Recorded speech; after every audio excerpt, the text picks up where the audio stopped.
Analytic Mechanics, Lecture-1, topic name Resultant and Component. আজ part 2তে সকলকে স্বাগতম। পার্ট 1-এ আমরা অলরেডি দেখেছি যে কম্পোনেন্টস কি বা কম্পোনেন্টস কিভাবে ডিভাইড করে তার ডিটেইল। আজ আমরা দেখব রেজাল্টেন্ট কি বা রেজাল্টেন্ট কিভাবে বের করে। তো রেজাল্টেন্ট বের করার প্রসিডিউরকে আমরা দুইটি মেথডে ভাগ করেছি, মেথড 1 অ্যান্ড মেথড 2। তো আজকের এই পার্ট 2তে আমরা মেথড 1টা ডিটেইল ডিসকাস করব এবং সেই রিলেটেড কিছু প্রবলেম সলভ করব। তো মেথড 1কে আমি আবার কতগুলো স্টেপে ভাগ করেছি। স্টেপ 1 অলরেডি আমরা জানি, আমি আগেই ডিসকাস করেছি যে আমাদের স্ট্রাকচারাল অ্যানালাইসিসে যত ফোর্সই থাকুক না কেন সবগুলোকে আমরা স্ট্রেট ফোর্স বানিয়ে নিতে হবে। যেমন যদি হরাইজন্টাল ফোর্স থাকে তো সেটা কোনো প্রবলেম নাই, সেটা অলরেডি সোজা আছেই। যদি ভার্টিক্যাল ফোর্স থাকে তাতেও আমাদের কোনো প্রবলেম নাই, সেটা অলরেডি সোজা আছেই। কিন্তু যদি ইনক্লাইন্ড ফোর্স থাকে তবে তাকে কম্পোনেন্টের যে রুল আছে সেই রুল অনুসারে তাকে ডিভাইড করে আমরা হরাইজন্টাল কম্পোনেন্ট এবং ভার্টিক্যাল কম্পোনেন্টে ডিভাইড করে নিব। এটা জেনারেলি স্ট্রাকচারাল অ্যানালাইসিসের যে কোনো প্রবলেমেই এই জিনিসটা আমাদের কাজে লাগবে। তো সবচেয়ে প্রথম আমাদের যে উদ্দেশ্য যে দেখতে হবে যে ফোর্সগুলো সোজা আছে কিনা, মানে হরাইজন্টাল অ্যান্ড ভার্টিক্যাল আছে কিনা। হরাইজন্টাল অ্যান্ড ভার্টিক্যাল যে ফোর্সগুলো থাকবে সেটা নিয়ে আমাদের কোনো চিন্তা নাই, কিন্তু যেটা অ্যাঙ্গেলে থাকবে সেটাকে কম্পোনেন্টের রুল অনুসারে তাকে ডিভাইড করতে হবে। তো এখানে এটাই আসলে বলা হয়েছে যে make all forces straight, divide all inclined forces into components. এখন স্টেপ 2তে যেটা যে যদি একই ডিরেকশনে একাধিক ফোর্স কাজ করে তবে তাদের রেজাল্টেন্ট হবে ওই যতগুলো ফোর্স থাকবে সবগুলোর যোগফলের সমান। যেমন আমি ধরলাম এখানে একটা পয়েন্টকে আমি দড়ি দিয়ে দুজনে টানছি পি আর কিউ ফোর্স দিয়ে, তাহলে টোটাল ফোর্স তাহলে কত হবে? P plus Q. তাহলে এটাকে আমরা বলছি রেজাল্টেন্ট। মানে এই ক্ষেত্রে যদি একই ডিরেকশনে দুটো ফোর্স দিয়ে টানা হয় তাহলে তার রেজাল্টেন্ট হবে ওই দুটো যোগফলের সমান, summation of P and Q. যদি এখানে 4টা ফোর্স থাকে তাহলে সেই 4টার যোগফলের সমান হবে ওদের রেজাল্টেন্ট, এবং এই দুটো যে ডিরেকশনে কাজ করছিল সেই সেম ডিরেকশনেই সে কাজ করবে। এখন আরেকটা আসি, যে ধরলাম দুটো ফোর্স কাজ করছে একটা পয়েন্টে বাট অপোজিট ডিরেকশনে, একটা পি আর একটা হলো কিউ। এখানে পি বড় কিউ ছোট। এখন একজন এইদিকে সাপোজ 100 নিউটন ফোর্স দিয়ে টানছে, আরেকজন ওইদিকে হয়তো 60 নিউটন ফোর্স দিয়ে টানছে। তাহলে আলটিমেটলি এদের রেজাল্টেন্ট হবে পি মাইনাস কিউ, মানে 100 মাইনাস 60, তার মানে 40 নিউটন, এবং যেটা বড় সেদিকে কাজ করবে। আমি নর্মালি চিন্তা করি যে এখানে একটা কোনো বস্তুকে যদি এদিকে একজন 100 নিউটন দিয়ে টানছে আর একজন টানছে 60 নিউটন দিয়ে অপোজিট ডিরেকশনে, তাহলে বস্তুটি অবশ্যই 40 নিউটনে যেদিকে বড় ওদিকেই মুভ করবে। তাহলে আমরা এটুকু ক্লিয়ার হলাম যে যদি দুটো ফোর্স অপোজিট ডিরেকশনে কাজ করে তাহলে সেই ক্ষেত্রে বড় ফোর্স মাইনাস ছোট ফোর্স হবে হলো রেজাল্টেন্টের ভ্যালু, এবং ডিরেকশন হবে হলো বড় ফোর্স যেদিকে কাজ করছিল সেই ডিরেকশনে। এখন আসি স্টেপ 3। এখন এই উপরে যে দুটো মেথড আমরা দেখলাম, দুটো রেজাল্টেন্ট বের করার একই ডিরেকশন বা অপোজিট ডিরেকশন হলে এইগুলোর মাধ্যমে আমরা আসলে এক্স ডিরেকশনে যত ফোর্স আছে সেইগুলোকে সামেশন করব। তো এক্স ডিরেকশনে যত ফোর্স আছে সেইগুলোকে সামেশনকে আমরা বলছি summation F X, summation F X. তো সামেশন এফ এক্স হলো X all force, sum of all forces along X direction, and summation F Y হলো sum of all forces along Y direction. তাহলে এই এক্স ডিরেকশনে যেসব force আছে তাদের ভ্যালুর উপর ডিপেন্ড করে সামেশন এফ এক্সের একটা ভ্যালু পাবো, এবং ওয়াই ডিরেকশনে যেসব ফোর্স আছে সেইগুলোর ভ্যালুর উপর ডিপেন্ড করে ওয়াই ডিরেকশনে টোটাল সামেশন কত সেটা পাবো। তো আমরা বুঝতেই পারছি এই সামেশনটা কীভাবে পাবো। যদি একই ডিরেকশনে যেসব ফোর্স থাকবে সেইগুলো আমরা যোগ করব, এবং অপোজিট ডিরেকশনে কিছু থাকলে সেটা সেই যোগফল থেকে বিয়োগ করব। এভাবেই আমাদের সামেশন এফেক্সটা বের করা। একইভাবে ওয়াই ডিরেকশনও সেম, যদি কোনো একসাথে একাধিক ফোর্স যদি একই ডিরেকশনে থাকে তাদেরকে যোগ করব, আর যদি অপোজিট ডিরেকশনে থাকে তাহলে তাদেরকে বিয়োগ করব, করে আমরা সামেশন এফ ওয়াইটা বের করব। এখন summation F X summation F Y এর ভ্যালুর উপর ডিপেন্ড করে এটা চারটা কোয়াড্রেন্টেই কাজ করতে পারে। যেমন এটা আমি দেখিয়েছি ফার্স্ট কোয়াড্রেন্ট, এটা দেখিয়েছি সেকেন্ড কোয়াড্রেন্টে, এটা থার্ড কোয়াড্রেন্ট, এটা ফোর্থ কোয়াড্রেন্টে। তো যে কোয়াড্রেন্টই হোক না কেন, এক্স ডিরেকশনের যে অংশটা সেটাকে আমরা বলছি সামেশন এফ এক্স, আর ওয়াই ডিরেকশনের অংশটাকে বলছি সামেশন এফ ওয়াই। তো এখানে আমাদের সবসময় মনে রাখতে হবে যে যে কোনো রেক্ট্যাঙ্গেল বা আয়তক্ষেত্রের যে কর্ণটা সেটাই হবে হলো রেজাল্টেন্ট। তো এটা যদি সামেশন এফ ওয়াই হয়, opposite sides will be also summation F Y. তো আমরা যদি এই ট্রায়াঙ্গেলটা নিই, বা এখানে যদি এই ট্রায়াঙ্গেলটা নিই, বা এখানে যদি এই ট্রায়াঙ্গেলটা নিই, এখানে যদি এই ট্রায়াঙ্গেলটা নিই, সেখান থেকে কিন্তু আমরা চাইলে রেজাল্টেন্টের ভ্যালুটা বের করে ফেলতে পারবো পিথাগোরাস থিওরাম দিয়ে। পিথাগোরাস থিওরাম অলরেডি আমরা জানি what is Pythagoras theorem. Hypotenuse square equal to adjacent square plus opposite square. একইভাবে এই ট্রায়াঙ্গেলের জন্য সেম, এই ট্রায়াঙ্গেলের জন্য সেম, এই ট্রায়াঙ্গেলের জন্য সেম। তো পিথাগোরাস থিওরাম দিয়ে আমরা রেজাল্টেন্টটা বের করে ফেলতে পারছি যে আর এর ভ্যালুটা root over summation F X square plus summation F Y square. আরেকটা জিনিস এখান থেকে দেখতে পাচ্ছি যে আসলে আমাদের যেহেতু রেজাল্টেন্ট একটা ভেক্টর, তাহলে ওর ভ্যালুর সাথে পাশাপাশি অবশ্যই ওর ডিরেকশন দরকার হবে। তো আমরা এখানে ডিরেকশনটা কিভাবে ডিফাইন করতে পারি যে পজিটিভ এক্স অ্যাক্সিসের সাথে আপওয়ার্ড থিটা অ্যাঙ্গেলে আপওয়ার্ড চলে গেছে, বা এটার জন্য হবে কি নেগেটিভ এক্স অ্যাক্সিসের সাথে থিটা অ্যাঙ্গেলে আপওয়ার্ড। এখানে আমরা বলতে পারি যে পজিটিভ এক্স অ্যাক্সিসের সাথে থিটা অ্যাঙ্গেলে ডাউনওয়ার্ড, এখানে বলতে পারি নেগেটিভ এক্স অ্যাক্সিসের সাথে থিটা অ্যাঙ্গেলে ডাউনওয়ার্ড। তো আমরা এই অ্যাঙ্গেলটা এখন কিভাবে বের করতে পারি? অ্যাঙ্গেলটা কিন্তু অ্যাকিউট অ্যাঙ্গেল বা সূক্ষ্মকোণ। অ্যাকিউট অ্যাঙ্গেল বা সূক্ষ্মকোণ যদি হয়, তাহলে আমরা এখানে অলরেডি অপোজিট জানি অ্যান্ড অ্যাডজাসেন্টও জানি। তাহলে tan theta equal to opposite by adjacent. Opposite by adjacent তার মানে হলো লম্ব বাই হলো ভূমি। ট্যান থিটা ইকুয়াল টু লম্ব বাই ভূমি। টেরা লম্বা ভূত, টেরা মানে ট্যান, লম্বা মানে লম্ব, ভূত মানে ভূমি, এভাবে আমরা মনে রাখতে পারি। তো এই যে এখান থেকে আমাদের এখানে হয়তোবা এখানে সামেশন এফ ওয়াই এর ভ্যালু পজিটিভ, এখানে সামেশন এফ এক্স এর value negative, summation F Y এর ভ্যালু এখানে পজিটিভ, এখানে সামেশন এফ এক্স এর ভ্যালু নেগেটিভ, এখানে আবার নেগেটিভ, এটা পজিটিভ, এটা নেগেটিভ। বাট এই পজিটিভ নেগেটিভ আমাদের দেখাটার কোনো দরকারই নাই, কেননা এখানে আমাদের অ্যাঙ্গেলটা সূক্ষ্মকোণ হবে। তো সূক্ষ্মকোণ যেহেতু, তাহলে আমরা জাস্ট ভ্যালুটা কনসিডার করব। Tan theta equal to opposite by adjacent. এখানে আমি একটা মডুলার সাইন দেখিয়েছি, তার মানে নেগেটিভ হোক পজিটিভ হোক সেটা আমাদের কোনো ফ্যাক্টর না, আমরা সবসময় পজিটিভ ভ্যালুটা কনসিডার করবো, summation F Y divided by summation F X, এবং ক্যালকুলেটারে আমরা ট্যান ইনভার্স করলে এই ভ্যালুটা পেয়ে যাবো, অলরেডি ভ্যালুটা পেয়ে যাব। তো ফাইনালি আমাদের যেটা অ্যান্সার হবে যে হতে পারে যদি পজিটিভ এক্স অ্যাক্সিস হয় তো এরকম হবে, এখানে সূক্ষ্মকোণটা দেখিয়ে দিব। নেগেটিভ এক্স সেকেন্ড কোয়াড্রেন্টে যদি হয় এরকম দেখিয়ে দিব, থার্ড কোয়াড্রেন্ট হলে এরকম, ফোর্থ কোয়াড্রেন্ট হলে এরকম দেখিয়ে দিব।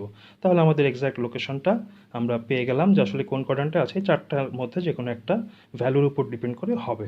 তো এখন আমরা একটা প্র্যাকটিক্যাল এক্সাম্পল দেখি। Example 2, find the resultant of the following forces acting on the particle as shown in figure. এখানে আমি যদিও বলে দিয়েছি ইউজ মেথড 1, কিন্তু আমরা যখন মেথড 2 শিখে যাব, আমাদের যে মেথডে আমাদের সুবিধা সেই মেথডে আমরা করব। এটা কোনো ম্যান্ডেটরি না যে আমাকে মেথড 1 শিখতে হবে, মেথড 2 শিখতে হবে। তবে একটা জিনিস কি, যে কোনো ম্যাথ আছে হয়তো মেথড 2 দিয়ে একটু ইজি হবে, বা কোনো ম্যাথ আছে হয়তো বা মেথড 1 দিয়ে একটু ইজি হবে, সেটা নিজের উপরে ডিপেন্ড করবে। তো আমরা যে কোনো মেথডেই আমরা চাইলে অ্যাপ্লাই করতে পারবো। Find the resultant of the following forces acting on the particle as shown in figure. তো এখানে আমাদের একটা পার্টিকেল আছে, এরকম একটি ইরেগুলার পার্টিকেল। এই পার্টিকেলের উপরে দেখা যাচ্ছে যে অ্যালং এক্স ডিরেকশন এখানে টোটাল 3টা ফোর্স কাজ করছে, 30, 70 অ্যান্ড 90। একই ডিরেকশনে 3টা ফোর্স। অ্যাঙ্গেলে স্লোপ দেওয়া আছে 4:3, এটা 100 নিউটন ফোর্স কাজ করছে। ভার্টিক্যালি আপওয়ার্ড কাজ করছে 80 নিউটন, আর লেফটওয়ার্ড কাজ করছে 40 নিউটন। আর এই থার্ড কোয়াড্রেন্টে ভার্টিক্যালের সাথে 30 ডিগ্রি অ্যাঙ্গেলে কাজ করছে 200 নিউটন, আর ডাউনওয়ার্ড কাজ করছে 60 নিউটন অ্যান্ড 70 নিউটন। তো আমরা এখন এই যে এতগুলো ফোর্স দেওয়া আছে, এইগুলোর কারণে আসলে পার্টিকেলটা কোন ডিরেকশনে মুভ করবে, কত অ্যাঙ্গেলে এবং কত ফোর্সে সেটাই আমাদের বের করতে হবে, সেটাই আসলে আমাদের রেজাল্টেন্ট। মানে এই যে এতগুলো যে ফোর্স আছে এগুলোর বদলে মাত্র একটা ফোর্স আমরা বের করব, সেই একটা ফোর্সটাই আসলে রেজাল্টেন্ট, যে একটা ফোর্স এতগুলো ফোর্সের কাজ করবে, এবং সেটা দিয়ে আমরা বুঝতে পারবো আসলে পার্টিকেলটা কোন ডিরেকশনে মুভ করছে, কত অ্যাঙ্গেলে মুভ করছে। তো এখন আমাদের এটার সলিউশনটা একটু দেখা যাক। তো আমরা খেয়াল করে দেখি যে এখানে আসলে একই ডিরেকশনে তিনটা ফোর্স ছিল। তো আমরা কিন্তু একটু আগেই দেখে আসলাম যে একই ডিরেকশনে একাধিক ফোর্স থাকলে সবগুলো সামেশন হবে ওইটা রেজাল্টেন্ট। তাহলে আমাদের এই তিনটার সামেশন কত হচ্ছে? 90 প্লাস 70 প্লাস 30, তার মানে 190। সো আমি এখানে লিখেছি 90 প্লাস 70 প্লাস 30, দ্যাট ইজ 190। এবং এর অপোজিট আমি আগে এক্স অ্যাক্সিস অ্যান্ড ওয়াই অ্যাক্সিসের ফোর্সগুলো একটু দেখে নিই। এই অপোজিটে আছে 40, আপওয়ার্ড আছে 80, আর ডাউনওয়ার্ড কিন্তু আবার দুটো, 60 আর হলো 70। তো 60 প্লাস 70 130। তো আমি কিন্তু এখানে ডিটেইল করে দেখিয়েছি যে এইদিকে ওই তিনটা যোগ হলো, এই অপোজিটে 40 আছে, উপরে 80 আছে, এবং ডাউনে এই যে 60 প্লাস 70 মিলে 130। তো এই ফোর্সগুলো আগে আমরা দেখে নিলাম। দেখার পরে এখন আসি যে এখানে মেইন প্রবলেম ছিল কারা। মেইন প্রবলেম ছিল ওই যে ফার্স্ট কোয়াড্র্যান্টে 100 নিউটন এটা অ্যাঙ্গেলে আছে, এবং থার্ড কোয়াড্র্যান্টে 200 নিউটন এটাও অ্যাঙ্গেলে আছে। তো এদের কিন্তু ঘাট তেড়া, তাহলে এদেরকে আমরা থাপড়ে সোজা করব। সোজা করার নিয়ম অলরেডি আমরা পার্ট 1-এ দেখেছি, যে কম্পোনেন্ট ডিভিশনের কিছু রুল আছে, সেই রুল অনুসারে আমাদের এদেরকে ডিভাইড করতে হয়। তো এখন এখানে দুটো রুলের মধ্যে পড়ছে, সেই দুটো রুল নিয়ে আমরা জাস্ট আগের লেকচারের মতো করে এদেরকে এখন কম্পোনেন্ট ডিভাইড করব। দেখি এখন কিভাবে কম্পোনেন্ট ডিভাইড করা যায়। তো আমি একটু জাস্ট আবার এটা দেখিয়েছি অলরেডি, তারপর আবার রিভিউ করছি। এখানে 100 Newton force, horizontally 4 ratio, vertically 3 ratio. তাহলে পাইথাগোরাস থিওরাম দিয়ে আমরা এর হাইপোটেনিউস বা অতিভুজটা বের করে ফেলতে পারি, √4 square plus 3 square equal two 5। তো এখন এই যে 4 এর প্যারালেল হলো এই সাইডে, তো এই সাইডের কম্পোনেন্টটা হবে হলো 4 ডিভাইডেড বাই অতিভুজ, দ্যাট ইজ 5 ইন্টু হলো টোটাল ফোর্স 100। তো এখান থেকে আমরা পাচ্ছি 80 নিউটন। তাহলে এই ডিরেকশনে আরেকটা ফোর্স আসলো 80 নিউটন, এবং এই ডিরেকশনের 3 এর প্যারালাল সাইডের কম্পোনেন্ট হবে 3 divided by hypotenuse, that is 5 into total force 100, that is 60 newton. তাহলে এখানে আরেকটা এক্সট্রা আসলো 60 নিউটন, এবং এটা কিন্তু আর থাকছে না, এটার বদলে এদিকে আসলো 80, এদিকে আসলো 60। এবার নিচের ফোর্সটার জন্য আসি, যেটা ছিল 200 নিউটন, এবং ভার্টিক্যালের সাথে এটা 30 ডিগ্রি অ্যাঙ্গেল ছিল। তো ভার্টিক্যালের সাথে যদি 30 ডিগ্রি অ্যাঙ্গেল হয়, তবে যে সাইডে অ্যাঙ্গেল সেই সাইডের কম্পোনেন্ট হবে কস কম্পোনেন্ট। তাহলে 200 cos 30, দ্যাট ইজ 173.21 নিউটন। আর তার লম্ব সাইডে হবে sine 30, so 200 sine 30 is 100 newton. তো আমরা এদিকে একটা 100 পেয়ে গেলাম, এদিকে একটা 173.21 পেয়ে গেলাম। তো এখন চলে আসি যে এখন আবার কি হলো, যে এখানে একটা জিনিস খেয়াল করে দেখি আমরা, যে এই ডিরেকশনে কিন্তু পজিটিভ এক্স ডিরেকশনে কিন্তু আবার দুটো ফোর্স কাজ করছে, একটা হলো 80 আর একটা হলো 190। তাহলে এই দুটো সাম করলে হয় 270, তাহলে এই ডিরেকশনের সামেশন হবে 270। এবং অপোজিট ডিরেকশনে কাজ করছে 100 আর 40, তাহলে এই দুটোর সাম হবে হলো 140। এবং আপওয়ার্ড কাজ করছে 80 প্লাস 60, আর ডাউনওয়ার্ড কাজ করছে 130 প্লাস 173.21। আমি জাস্ট এই কাজটা এখানে করেছি, যে রাইটওয়ার্ড দুটো ফোর্স ছিল, দুটোকে সাম করে একটি বানালাম, আপওয়ার্ড দুটো ফোর্স ছিল, সাম করে একটি বানালাম, লেফটওয়ার্ড দুটো ছিল, সাম করে একটি বানালাম, এবং ডাউনওয়ার্ড দুটো ছিল, সাম করে একটি বানালাম। তো এটাও আমাদের একদমই সিম্পল। এখন আসি যে এই যে এক্স অ্যাক্সিস বরাবর আমাদের যে ফোর্সগুলো দেখা যাচ্ছে, এক্স অ্যাক্সিসের রাইটওয়ার্ড 270 কাজ করছে, এবং লেফটওয়ার্ড কাজ করছে হলো 140। তো এদের মধ্যে বড় কোনটা? এদের মধ্যে বড় অবশ্যই 270। তো রেজাল্টেন্ট আমি আগে অলরেডি দেখে এসেছি, যে যদি দুটো ফোর্স অপোজিটে কাজ করে, তাহলে তাদের মধ্যে বড় যেটা সেটা মাইনাস ছোটোটা হবে হলো রেজাল্টেন্টের ভ্যালু, এবং বড়টার ডিরেকশনে এটা কাজ করবে। তো এখানেও সেম, যে এই যে 270 আর 140 রেজাল্টেন্ট হবে 270 মাইনাস 140 এবং এটা বড়টার দিকে কাজ করবে। আমি দেখি তারপরের পেজে চলে যাই। ওই যে 270 মাইনাস 140, এটা বড়টা ছিল রাইটওয়ার্ড কাজ করেছে, দ্যাট ইজ 130। আর আপওয়ার্ড এখানে ছিল আমাদের, আপওয়ার্ড ছিল 140, ডাউনওয়ার্ড ছিল 303.21। তাহলে আপওয়ার্ড 140, 303.21, ডাউনওয়ার্ড, তাহলে এখানে বড় কোনটা? বড় অবশ্যই 303.21। সো এটা বড়, এই জন্য রেজাল্টেন্ট হবে ডাউনওয়ার্ড, এবং এটা মাইনাস এটা হবে হলো রেজাল্টেন্টের ভ্যালু। তো এখানে আমরা খেয়াল করে দেখি যে ডাউনওয়ার্ড হলো, এবং এই যে 303.21 মাইনাস 140, দ্যাট ইজ 163.21, এটা হলো ভার্টিক্যাল ডিরেকশনের রেজাল্টেন্ট। তাহলে আমাদের রেক্ট্যাঙ্গেলটা কেমনভাবে ফর্ম হচ্ছে? রেক্ট্যাঙ্গেলটা ঠিক এইভাবে ফর্ম হচ্ছে, এবং এইভাবে যে ফর্ম হচ্ছে তার মানে ফোর্থ কোয়াড্র্যান্টে, এবং এটা যেহেতু 163.21, তাহলে অপোজিট সাইডটাও হবে 163.21, আর এটা তো 130 অলরেডি বের করেই ফেলেছি। তাহলে আমি যদি এই ট্রায়াঙ্গেলটা নিই এবং এই অ্যাঙ্গেলটাকে যদি থিটা ধরি, আমি সবসময় কিন্তু পজিটিভ এক্স অ্যাক্সিস আর নেগেটিভ এক্সের সাথে আপওয়ার্ড আর ডাউনওয়ার্ড আমি অ্যাঙ্গেল ধরছি।